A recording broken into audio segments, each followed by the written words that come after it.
What's up, guys? Today's episode is with Polina Pompliano. She's the author of the book Hidden Genius, and she's my wife, and we have a fire conversation for you.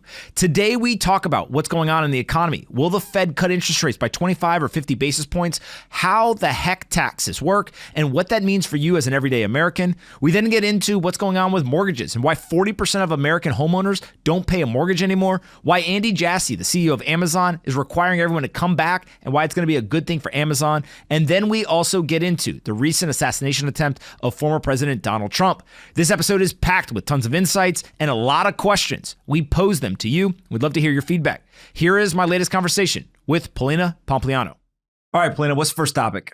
All right, the Federal Reserve meeting is tomorrow, and there is great speculation and debate in the market about whether the Fed will cut interest rates by a quarter point or a half point tomorrow. Why are we arguing over a quarter point and a half point? Tell us why that's important. The actual numbers are less important. What is more important is the statement that they're making. And really the statement is if they cut by 25 basis points, hey, we're going to start to cut interest rates, but we're going to kind of be, steady Eddie. We're going to be nice and slow here. Eddie. If they do a 50 basis point cut, it means we're going to be hyper aggressive. And we are sending a message to the market that we're serious, we're here, and we're going to stimulate the economy. Now, if you go back and you look at stock performance over the last, call it 40 years or so, since we have had these, the first cut in an interest rate cut cycle, the average return of the S&P over the next 12 months is about 5%. There have been times where over a 12-month period after the first rate cut, we have seen the S&P go up 25%. And we've also seen one time where the stocks went down 24%. So there's a wide range, plus 25, minus 24%, but the average is 5%. The reason why that's important is because we are now entering a cycle where they are going to stimulate the economy, which means that asset prices, and namely stocks, are going to go up. What is, to me, most interesting is that we are getting a slowness in the economic data. And if you had had this conversation 2 or 3 weeks ago, the consensus was 25 basis point cut. Now, there have been enough people who have looked at the data and said, hey, wait, this is slowing a little bit faster than we thought. And also, in a weird way, because this is human-led monetary policy, there have been enough op-eds in the Wall Street Journal and other publications calling for a 50 basis point cut that people now are building consensus around it being a 50 basis point cut instead of 25. Now, of course, politicians can't help themselves. It's like a big circus, and they got to be the clowns that get all the attention. And so we have seen multiple politicians, including Elizabeth Warren, come out and write letters and say, I want a 75 basis point cut. A 75 basis point cut would be insane here. That would shock the market, asset prices would fly, and actually that would be an ill-advised move from the Federal Reserve. And hold on. Now, are politicians pushing for that sort of extreme cut because they think it could help certain politicians in the election?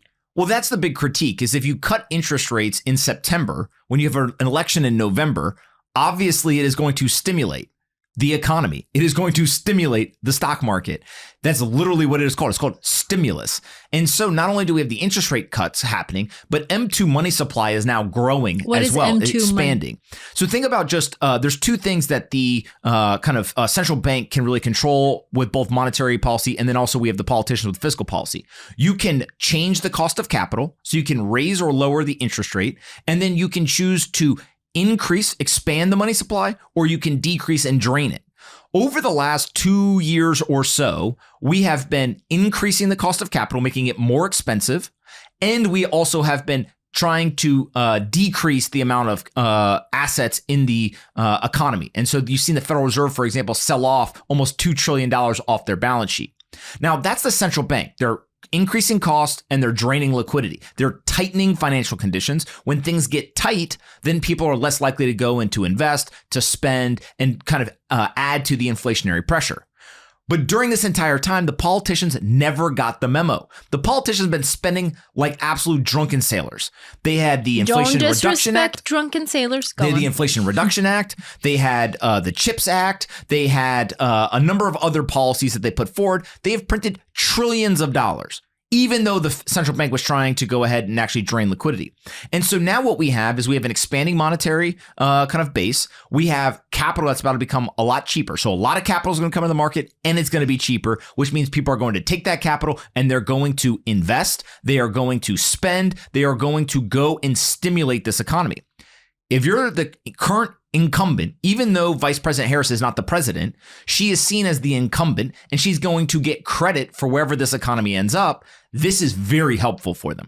And so the Republicans have been critiquing the central bank saying, hey, do not do this. Now, what I find most fascinating is that the central bank is supposed to be an independent organization. It's supposed to govern regardless of who is in office, what the election cycle or the political landscape is. But now you have both sides of the aisle over the last couple of years, and especially right now, advocating for certain monetary policy. And so I find it fascinating that Donald Trump and his administration has come out and said, we actually think the president should just be involved. Because to a degree, they already are involved. They're all trying to, kind of influence monetary policy in different ways. Donald Trump may go and tweet directly at Jerome Powell and tell him to weaken the dollar. At the same time, we have Elizabeth Warren writing a letter in a much more formal way saying, I think that we should get a 75 basis point cut. The truth is that human-led monetary policy is always going to be wrong. They're always going to be behind the curve because they're looking at backwards data to make a decision today to try to predict the future. And it's a very, very hard thing to do.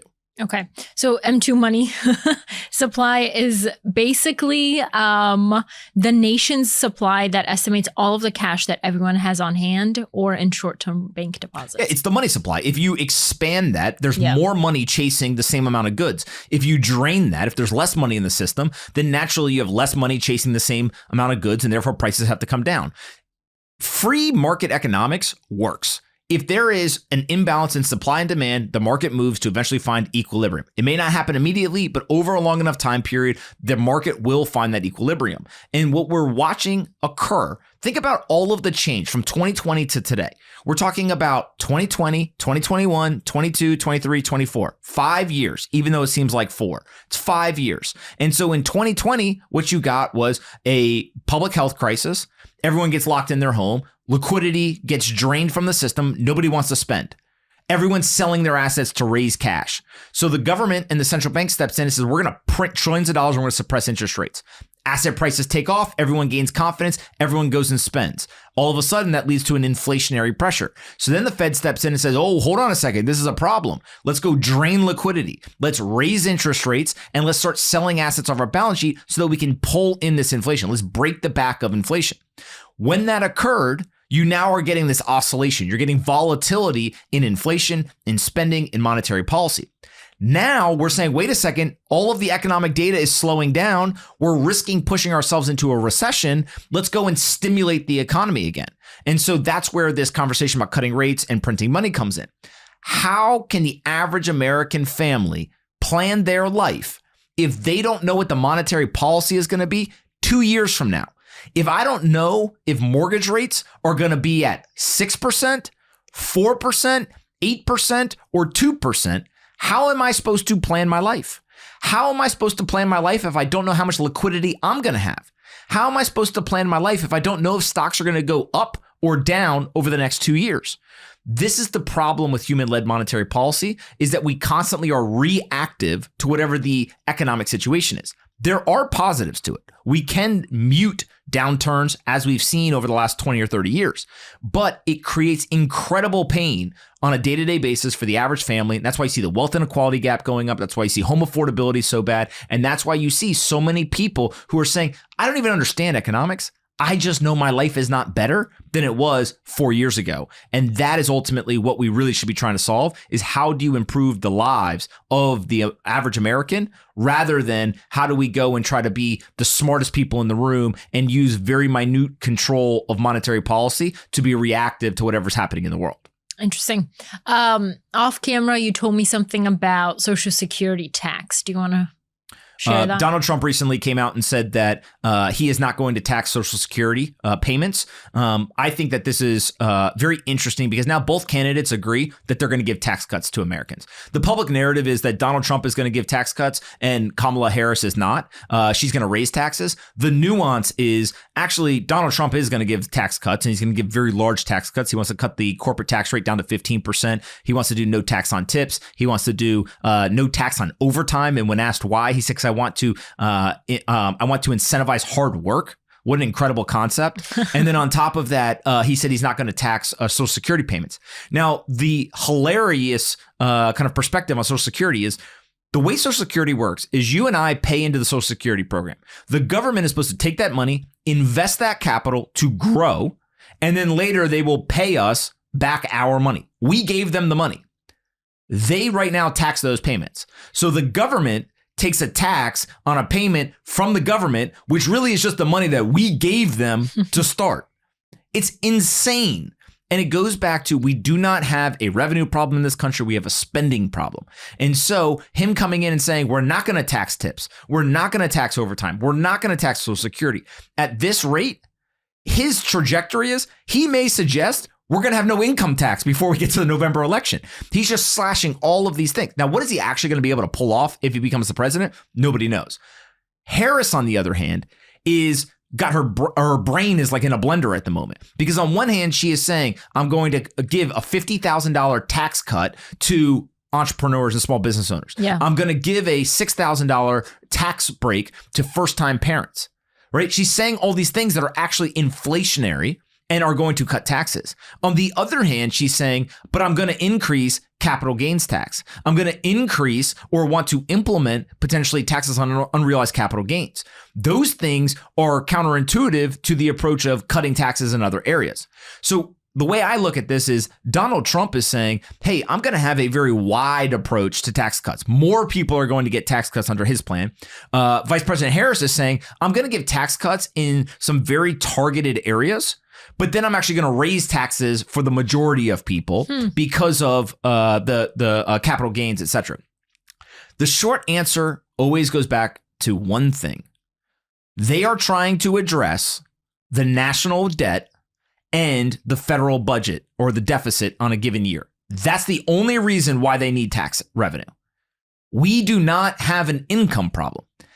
Even though from 2010 to I think it was 2022, the federal government increased the amount of tax revenue every single year. They set a new record for how much income they got. In the intra year, every year, the deficit got bigger. So they took in $100, the deficit was $110. They took in $110, the next year was $120. They took in $150, the next year was $200 was the deficit. It doesn't matter how much money that we give them. They are going to only solve the problem when they stop spending. And until politicians admit that on both sides of the aisle, we are going to have a massive national debt. We're going to have an intra-year deficit that continues to widen. We're going to have to debase the currency.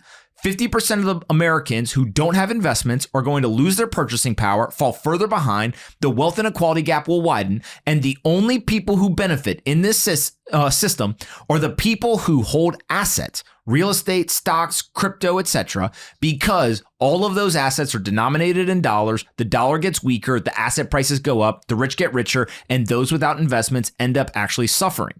And so this whole game that is being played, it's like somebody trying to win the high school, like government presidency. I'll give you a lollipop if you vote for me. The lollipop sounds great. You eat it. And then you're like, what am I left with? But they got their vote. And so none of what we are talking about here matters other than will they stop spending? And neither candidate in this race is talking about balancing the annual budget or getting the national debt down. And that tells you that the political class in our country has given up. They're waving the white flag. They are not even trying to balance the budget anymore. And until somebody has the courage to stand up and say, no matter what it takes, we're going to tighten our belt. We are going to slash government spending. We're going to balance the budget. Now I'm going to hang my hat on it, and people will talk about for decades that president balanced the budget. we're going to continue to have these problems, and politicians are going to promise all kinds of nonsense that ultimately doesn't solve the root cause. Yeah, they're just wildly undisciplined financial allocators. Wouldn't you be if you were spending someone else's money and the negative impact of what you were doing, you wouldn't be around for? Yeah, that's a good point. That's basically what they're doing, right? If you're a politician, here's what you do. You know you got a money printer. You know that the citizens are going to bear the burden. And you know that likely the negative impact of your decisions today, you're not going to be around for. It'll be felt years later. And so what you're really doing is you're saying, I'm spending money that's not mine for things that aren't mine, and the impact isn't mine either. And so naturally, the incentives are not aligned to have people think long term, to have people who are going to be prudent and who are ultimately going to try to do the things that will lead to a more prosperous country and a stronger financial health in the future. Compare that to the private sector, where if you are the CEO or a shareholder of a business, that's your money that's getting spent. That is your stock that is going to be hurt or helped based on the decisions you make today. And so there is this misalignment that is inherent in the public sector versus the private sector.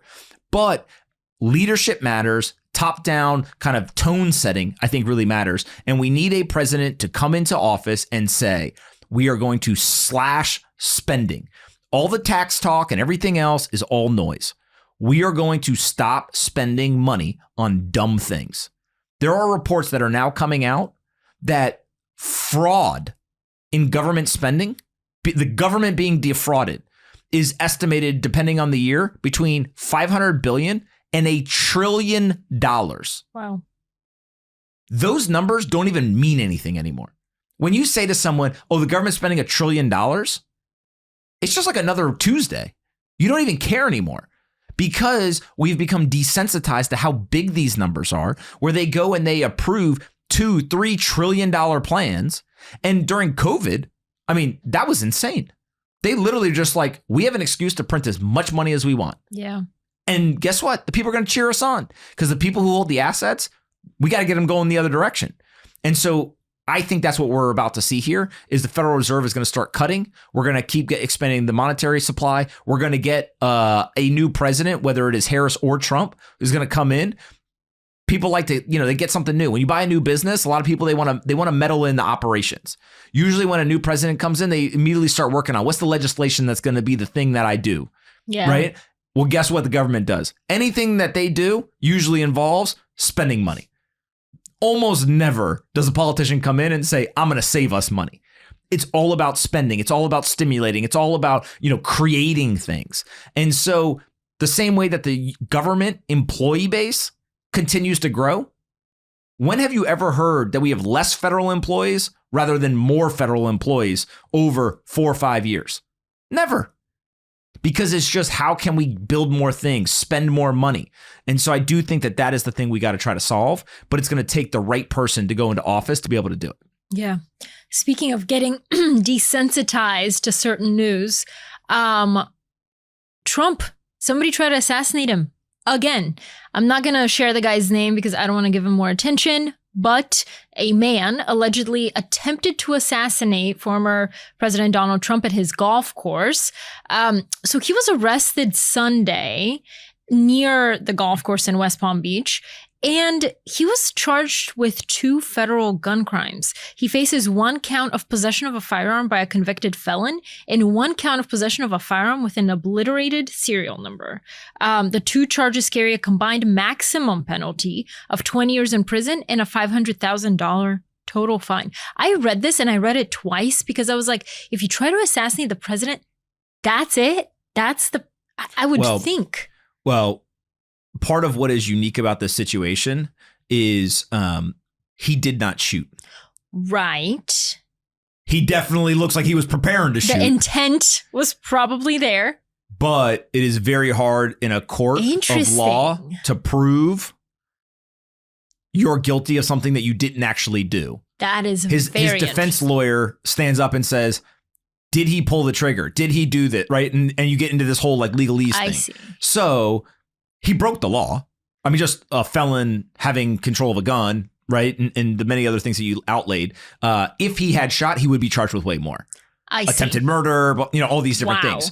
And so I think that is kind of a unique detail there, is that actually by the Secret Service stopping him, it probably significantly reduced the trouble that he is in. Wow. Although I think in the court of public opinion, this guy, not a good guy.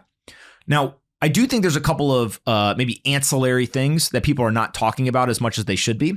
The first is in Butler, Pennsylvania, there's a lot of people critiquing the Secret Service. How could this happen, right? Whether it was local law enforcement, Secret Service, there's a bunch of kind of finger pointing, all this stuff. This was the first, you're talking about the very first first assassination attempt where Donald Trump was shot in the ear.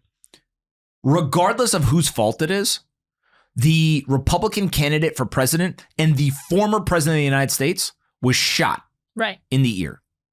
That can't happen if you are mandated with protecting that individual. Right. I know a number of people in the Secret Service and various other organizations. There are some of the most incredible people that serve this country. They literally are willing, when gunfire erupts, to put themselves in between the person firing the gun and their protectee. Yeah. They will put their life on the line to protect another human being. Isn't it that like you were willing to take a bullet for the president? That's part of your job description.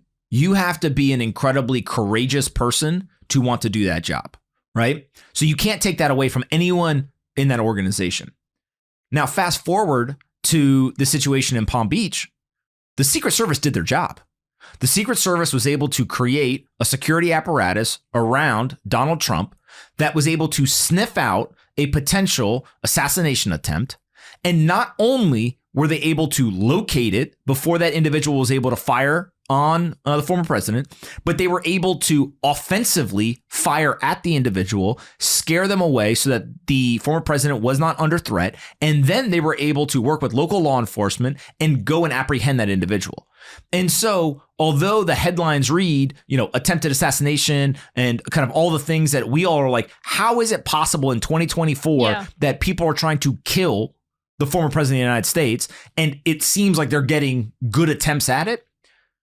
But the story that's not told is the Secret Service did their job. Mm-hmm. The Secret Service was able to sniff this out, and they were able to actually kind of go through this whole situation, and they were able to mitigate a threat before the person ever got a shot off. Right. That is the job of the Secret Service. And the same people who are critiquing them in Butler, Pennsylvania should be the ones who are saying, great job in Palm Beach. And so I do think that that part of the story is not necessarily being told. The second part of this is, it is one thing if you are a political candidate anywhere, even if you are, Taylor Swift recently had a concert canceled because of a terrorist organization was supposedly plotting to cause harm to people at the event.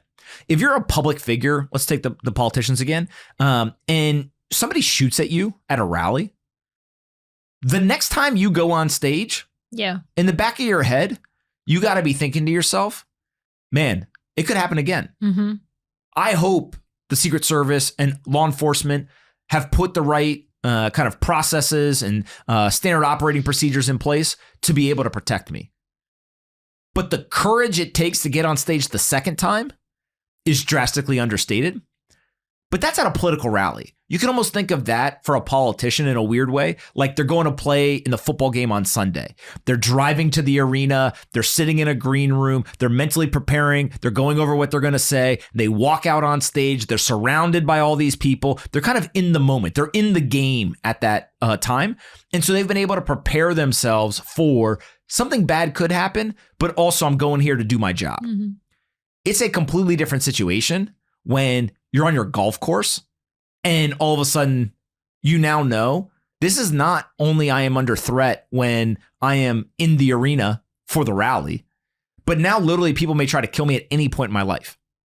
That's a whole different mental game. And that's got to do something to you, like psychologically, right? What did I ask you? I was like, do you think that he's like secretly scared that he could get killed? In my experience, people who lived through these scenarios, when I was in Iraq, there were organizations that had bounties on every American soldier's head. And we knew what the bounties were, and we knew what they would do to us if they were able to somehow grab one of us, hurt one of us, whatever. And there's this balance between you want to be aware of it. You want to understand, what are these people? What are their intentions? What are their goals? What is the financial incentive that they're giving to random people on the street? All that stuff. You want to be informed. But you also at some point got to put it out of your head and say, listen, I'm not going to live my life in fear. I'm going to go on the offense. I got to go and I got to do my job. And so I do think that somebody like a Donald Trump, and also, look, Vice President Harris, President Joe Biden, all of these people, although no one has tried to take the life of the other two, they're all living in some degree of threat because of who they are. Yeah. And so you can't live your life constantly every time you walk outside being like, I hope there's nobody in the bushes, right? That is why they delegate that task to people who are much better skilled in terms of the Secret Service, law enforcement, et cetera.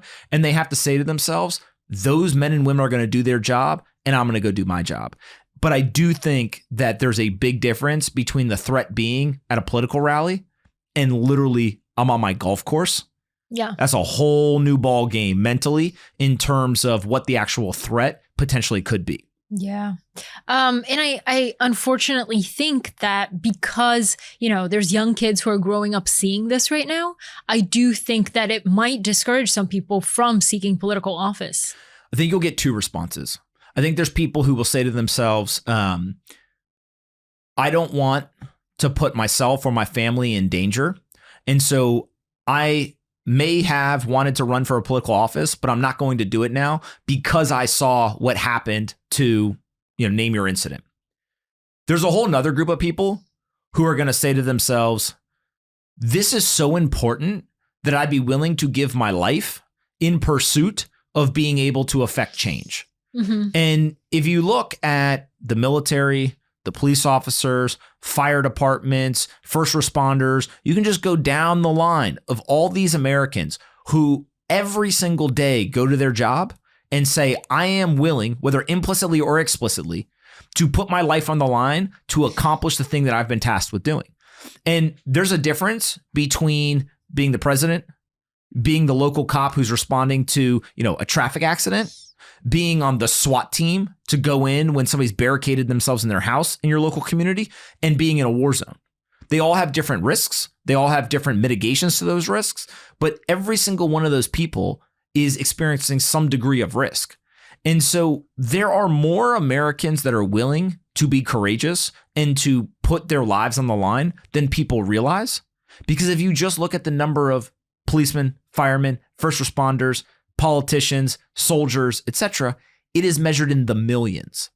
And so when you think about millions of Americans every day are willing to put their life on the line, we need political leaders who say, well, if the men and women of our country are willing to go do their job every day in their local community or abroad, I probably should get up and I should go to work, and I got to trust that the Secret Service is going to protect me. Yeah. But that means that the people who aspire to have those opportunities, they're actually going to be drawn to them. They're going to say, you know what? I'm going to go serve my country, including if it means giving my life. And so in a weird way, the same calling that brings people to the military, to be a police officer, et cetera, there will be some group of people, if it becomes dangerous to be a politician in the United States, that will be drawn to it because their brain is wired in a way that says, I'll go. Everyone else, don't worry. Yeah. And that is just there's only a certain portion of the population that signs up for that, but the majority of people, they ain't going to go. Yeah. The next topic is Amazon tells employees to return to the office 5 days a week.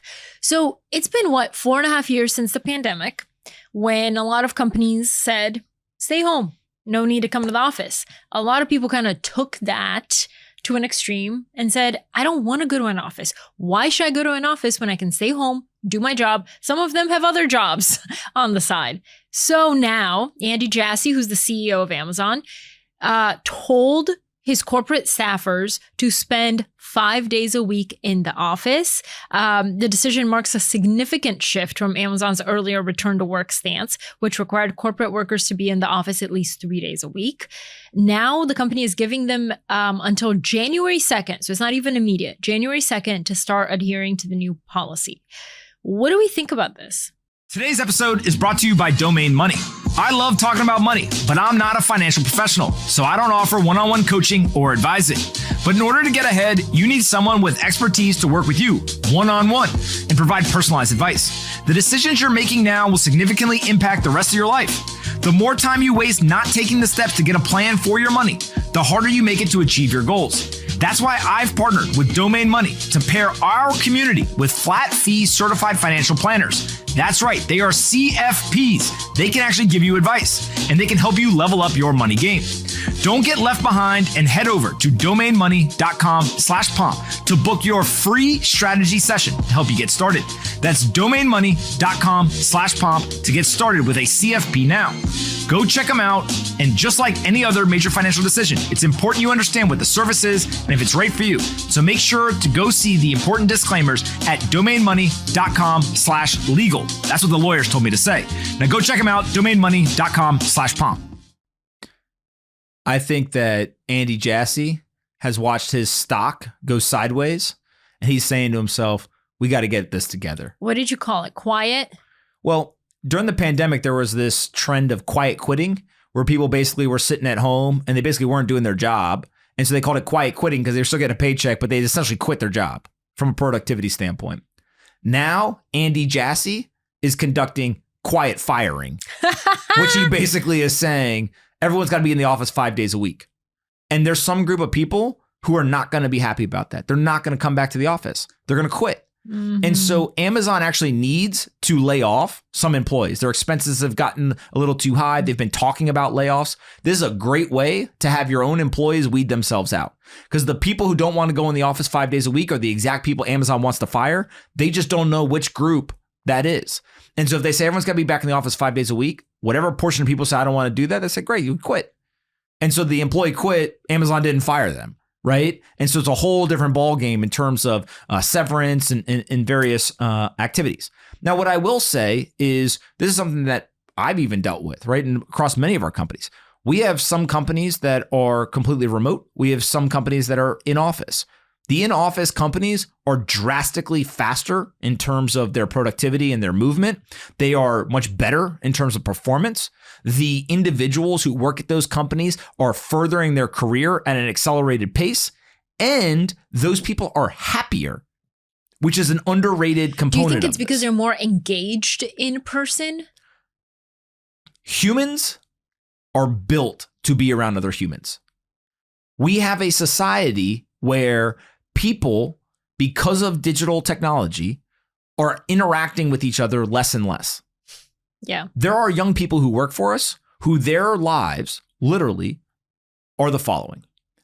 They work remote, they wake up, they walk over to their computer, they play on their computer all day, they then get done with their work, they then play on their computer talking to their friends or consuming television, movies, social media, whatever. They go to sleep, they've eaten in between there, but they never left their apartment.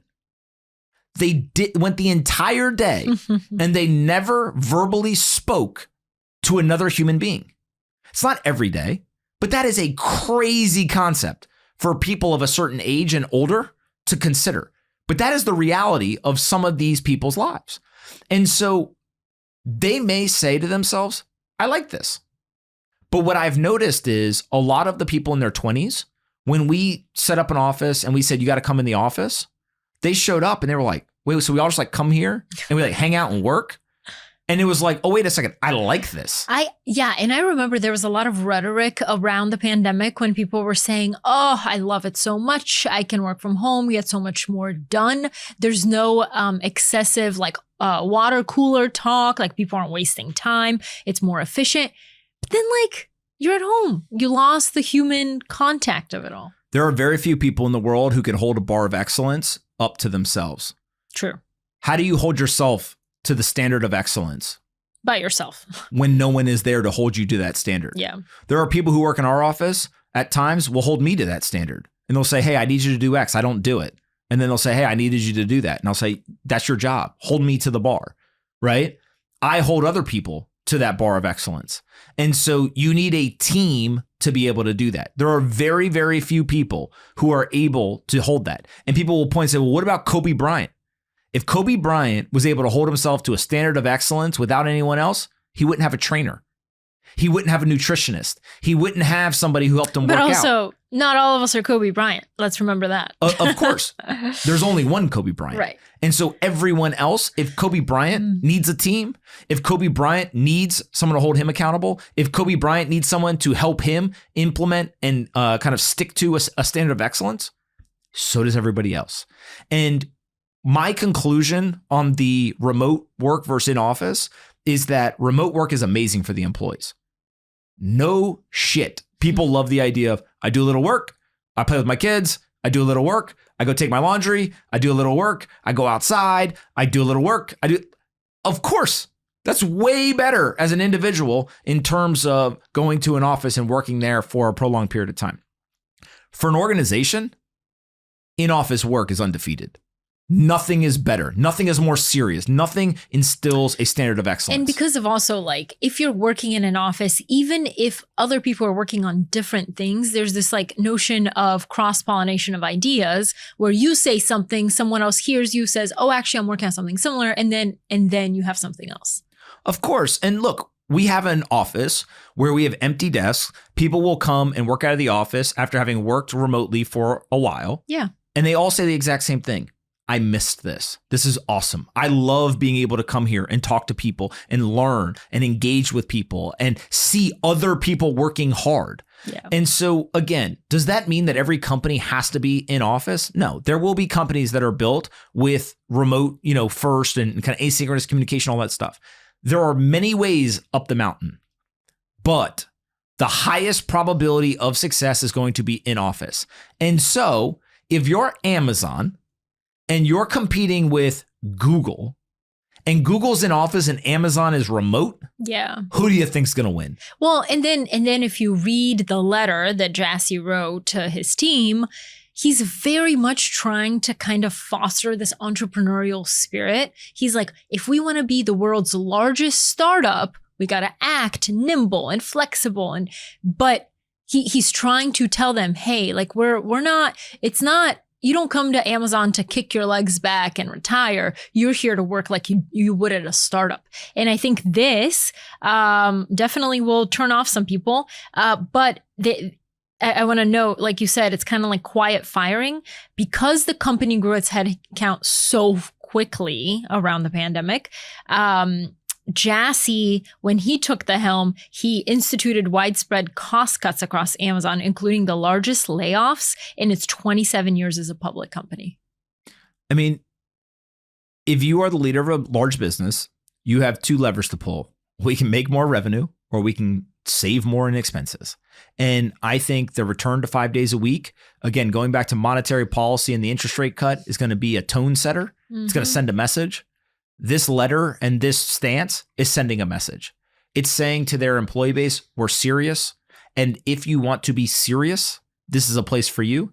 If you don't want to be serious, then you're probably going to not show up to the office. You're probably going to quit. And we won't be that upset about it. And this is the last thing I'll say about it. But I do think that loose monetary policy and a lot of money kind of being injected into the market has a psychological effect on people beyond just the economic consequences. So I think a lot of people from 2020 to like 2023, maybe even 2024, were kind of frivolous. Like, I think the mentality was wherever I go, whatever I invest in, I'll make money somehow. And I think now people are starting to become more disciplined and more serious, like you said, versus when there was money everywhere. It's just human nature to become more frivolous. One of the things that I've told my friends, and we now joke about, is for the future to be prosperous, safe, and bright, we need to make America serious again. Mm. And if you think about that across politics, if you think about that across economics, if you think about that across social conditions, if we return back to a seriousness, what you will find is that we will return back to a system of merit. We will return back to a system where results matter. We will return back to a system where costs matter. And we will actually return back to a system where individuals are inspired to be a high agency human and actually create change. But if we live in a world where everyone just says, whatever, we're on this path of progress. The government will print more. Yeah. And it's kind of like you can be as not serious as possible and still work at Amazon. I mean, just think about this for a second. There are people who that is their dream job is to work at Amazon. And then there are people inside that organization who are literally just off. Wait, sorry. How is that? How are those two things true? If you want, is somebody who thinks of themselves as a journalist and who went to journalism school and worked at a journalistic organization, if you want to look at not serious, look at the demands that the New York Times union has put forward. It's mind-boggling. Well, it's the tech team. I think it's the New York Times tech team. Whoever it is, whoever works at the New York Times. Can we go over the demands? I would love to talk about them. One of the demands is that they want a 4-day work week. That's a serious demand. No, the one that it's a 4-day work week. The one that they want to work 4 days instead of 5. That's the first one. Another demand is that they want non-performance-based bonuses. The whole idea of a bonus Who doesn't want a non-performance? If you do a good job, you get a bonus. If you don't do a good job, you don't get a bonus. They're saying, no, you're just going to give us the money regardless of whether we do a good job or not. Yeah. This is crazy. The one that I found particularly disturbing was the trigger warnings in news meetings around news events that may trigger some people. You work at a news organization. You may have to cover bombings. You may have to cover all sorts of carnage. You cannot leave. Don't work in news. It's so upsetting to me. I can't even. I think my old journalism professors like. How can you be a serious professional and you're not even mentally tough enough to read the news? But you work at a news organization. How is that possible? I honestly cannot tell you. Today's episode is brought to you by Zappo Bank. Let this sink in for a moment. Over $500 billion in Bitcoin has been lost or stolen. Whether that is misplaced hardware wallets or an exchange that went bust, the risks are very real. That's why I think where and how you store your Bitcoin is absolutely critical. Now meet Zappo Bank, the world's first fully licensed and regulated Bitcoin-enabled bank. They're known as the Fort Knox of Bitcoin. With over a decade of expertise in Bitcoin custody, they blend no holdback security, including military-grade Swiss bunkers, cutting-edge digital protocols, and strict regulatory oversight. This comprehensive approach ensures your funds are always protected no matter what. With Zappo Bank, you can grow your wealth with interest paid out daily in Bitcoin. You can spend anywhere with zero FX fees using their global card, or you can make instant payments with the Lightning Network. Head over to zappobank.com/pomp to join. That's XAPOBANK.com/pomp. Go check out Zappo Bank today. By the way, I think that the New York Times over the last 3 years has had a number of tech stories that I would say were groundbreaking, were incredibly important. I'm a subscriber to the New York Times. I am too. Right? They do great work. And so I always wonder when you see these headlines of like such and such group, is it like two loud people who are just drowning out the silent majority? Or is it like the entire team gets together and they're like, you know what? We need a 4-day work week. But also, it's not even just that. The things that they're putting forth, some of them are actually illegal. Some of them would actually require the New York Times to break the law in order to give them that. Two of those things. Are you saying that they're making racist demands? Two of those things are more money for non-white staff to attend conferences, which is illegal, and language that would prioritize non-citizens in the US on visas in the case of layoffs, which is also, I don't think, legal. Well, again, it goes back to, I think a lot of ESG, DEI, et cetera programs, which is these programs come from groups or people who I think in their mind, they actually think they're doing a good thing. They're thinking about how do we help this group? How do we do this thing, right? And so what they don't see. What is it? The road to hell is paved with good intentions. Of course. And so I always say to myself, are they rational? If somebody goes to them and says, hey, do you understand that 0.7 that you're suggesting is illegal? Let me explain why. There's two responses to that. One person would say, oh, I didn't know that. That makes sense. Thanks for explaining it. This thing that we're trying to accomplish, let's see if there's another way we can accomplish it without triggering a violation of the law. And then there's what most of the responses are in my experience when you see these debates, which is then people just start screaming, you're racist, you're mean, you hate these people. And it becomes this like divisive, that's an immature response that I think is becoming more and more common. Well, unfortunately. Does the New York Times have the courage? Well, they'll have to. They're not going to break the law. To fire the people who are making these demands. It's tough because it's a union. I think there's some sort of... Again, I don't know all the details, but like that's where you get a very big clashing of kind of what I would consider historic business culture versus like this new age stuff. Imagine going and working at a company in name your time period and going to your boss and saying, we collectively have come together and we believe that we should have a 4-day work week. But that's the least egregious, honestly, in my opinion. The mandatory trigger warnings for news events. We were talking about courage earlier. If you are not a courageous person, step out. You do not belong in the news industry. Step away. Go work at Amazon. I'm kidding. Why does this never happen? Like, why does nobody ever make these suggestions at SpaceX? No, because again, it's a culture. And I think this is what, it's not the New York Times, we're going to fire these people. I think what the New York Times needs to do is they need to make a stance, like say where you stand, say what you stand for, and tell people who you like, who you want to employ. Do you remember who was it? Was it Coinbase? Brian? Yes. Brian Armstrong. He said, we're not going to talk about political things in the workplace. I am like, this is my stance. It was wildly unpopular when he said it in 2020.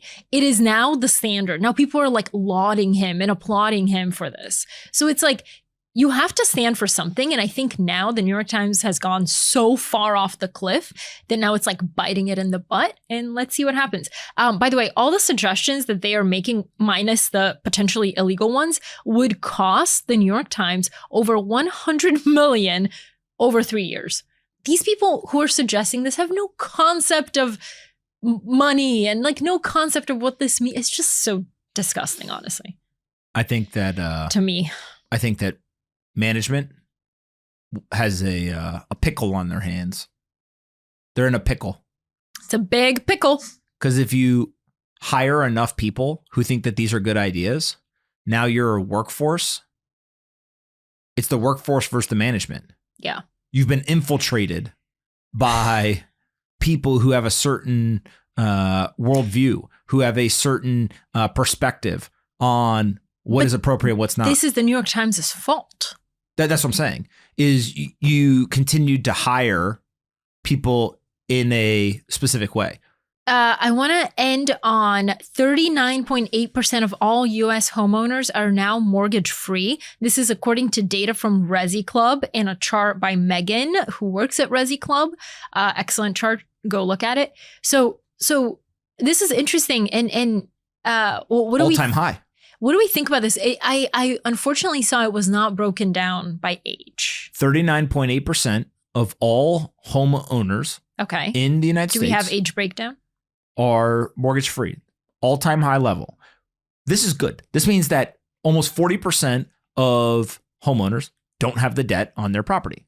Now, the reason why you keep asking about the age breakdown is because one of the drivers of this is the people who own the homes are just getting older. And so they've had more time to pay off the mortgage. Okay. And so if you had people who bought their homes when they were 20 and now they're 70, that means that they've had 50 years to pay off the mortgage.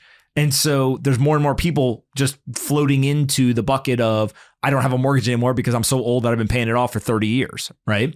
And so now the question becomes, can we get the younger population to become mortgage or debt free? that is harder to do because they're signing 30-year mortgages. And so this is probably more a point about the demographics of America than it is something in the economy. But it's still awesome that 40% of homeowners don't have the mortgage. And so there will be actually at some point that number will start coming down. So it's been going up, but as those people in the cohort of kind of the baby boomers roll out of the data set, then you're going to have smaller populations. They're still going to be locked in their mortgages, or they'll be renters. And so that number will start to plummet. And so the question becomes, are there things that we can do to increase the younger cohorts rather than just look at the aggregate number? Right now, no. There's no clear answer. I was looking at some people who had responded to your tweet, and one tweet said, so 39.8% pay property taxes on property that they fully paid for and outright own. Not a scam at all. I mean, but they don't. It's a usage tax, though. Yeah. I know. It's not there. Anyway. All right, guys. I hope you guys enjoyed this episode. I would love to hear your thoughts. What do you agree with? What do you disagree with? Please leave comments. I read every single one of them. They're incredibly valuable because it's feedback. If you have questions for us to answer in next episode, make sure that you leave those as well.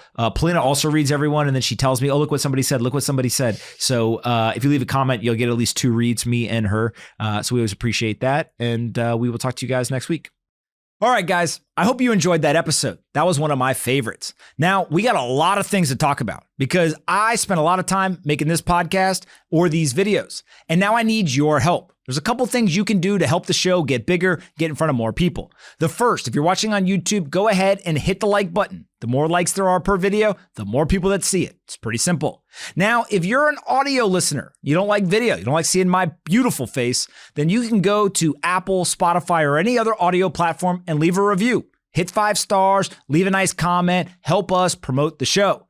On top of that, I got a brand new book coming out September 24th. It's called How to Live an Extraordinary Life. I wrote 65 letters to my children. Go on Amazon, wherever you like to buy books, search How to Live an Extraordinary Life, Anthony Pompliano. It'll pop up. It's a nice black cover. Go ahead and hit that buy button so you can pre-order the book as well. Now, if you like the show, tell your friends, share it with your family, annoy your brother, your sister, your mother, or your father, and make sure that they become a listener and a watcher as well. Thanks so much for tuning in. I'll see you guys in the next episode.